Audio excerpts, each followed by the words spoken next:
They'll master the art of poultice. How would you feel in a crisis to be the only one from the group knowledgeable about this lost skill? When there are no more antibiotics, people will turn to you to save their ill children's lives. I'll show you how to make another superfood that our troops were using in the Independence War, and even George Washington ate on several occasions. And this food never goes bad.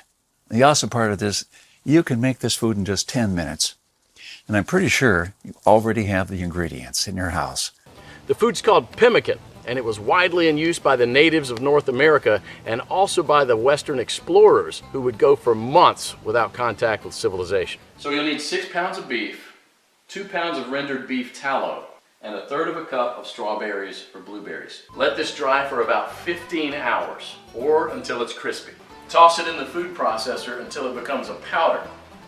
For our next step, we need to cut the fat into small pieces about 1/2 inch. Mix the shredded meat into the melted fat, and here's what I got. We no longer know how to live without refrigerators, without cars, without phones, or without supermarkets. What will you do tomorrow if you simply are unable to buy things? I sometimes even think we're kidding ourselves with our bug-out bags and with our 3-day food rations. Wouldn't we be better off looking at what the pioneers took with them when they traveled from Independence, Missouri all the way to Oregon City? Game meat was unreliable even then, so don't think that they made this 5-month journey counting only on that. If your life depended on this, what bug-out bag would you take with you? I know I would stick with what the pioneer had with him. He had to travel weeks on end without much help while taking cover from some native tribes at the same time. And this is just a small, tiny example. I don't want to see our forefathers' knowledge disappear into the darkness of time. If you care for your family and what America stands for, then neither should you. With this idea in mind, 15 years ago, I wanted to do something that hadn't been done before. Something that not only would help me survive a crisis without investing a fortune in stockpiles, but something that I could do around my house on a daily basis, using only methods that were tested and proven by our forefathers for centuries. I wanted to unearth and learn the forgotten ways of our great-grandparents. So I came up with this great idea to edit all my manuscripts, to turn all this lost knowledge into one of the greatest books of this century.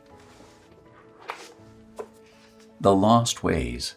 Saving our forefathers' skills. By knowing the ways of our forefathers, believe it or not, you're covered for anything. You'll never have to spend money on any prepping material again. Forget about unreliable and expensive modern survival equipment.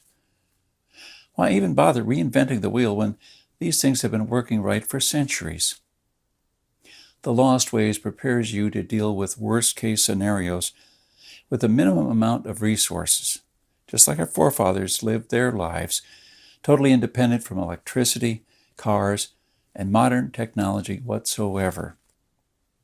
Which means you'll be able to be bulletproof against the ever-increasing threat of electromagnetic pulse, a powerful economic breakdown, famines, and natural disasters. You'll have the power to protect and save your family, even to rebuild your community during the worst of times. And the best part is, you don't need to wait for a disaster to happen. The self-reliance our great-grandparents had will help you save hundreds of dollars every month, starting from day one. At the same time, you get to take part in doing something great, saving our forefathers' lost skills. Now, I consider that I've done my part. All you need to do is make sure to hand this knowledge over when it's time to. Take full advantage of it until then. Click on the button below and secure your copy while this presentation is still running. Don't let this knowledge disappear into the darkness of time, because in the next crisis, when death will stare you in the eye, this is the only time-tested life vest that you and your family can hang on to. You'll stay calm and protected, and others will scavenge through the garbage for food. My guess is that you haven't experienced a long-time hunger, but you're probably familiar with the feeling of skipping a couple of meals. Not a very pleasant experience. We're not used to thinking about what to eat or how to procure food for our children. Again, don't take anything for granted because we're living in good times now. Our grandfathers and great-grandfathers were the last generation to practice the basic things that we call survival skills now. Why try to reinvent what they did, and did very well, for centuries? There are only a few moments in life when you can really do something big. This is one of them. Our grandparents didn't pass these skills on to us in our bloodstream, and neither will you to your children or your nieces and nephews.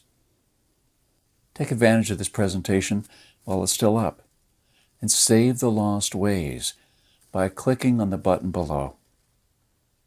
You're the only one that can change something.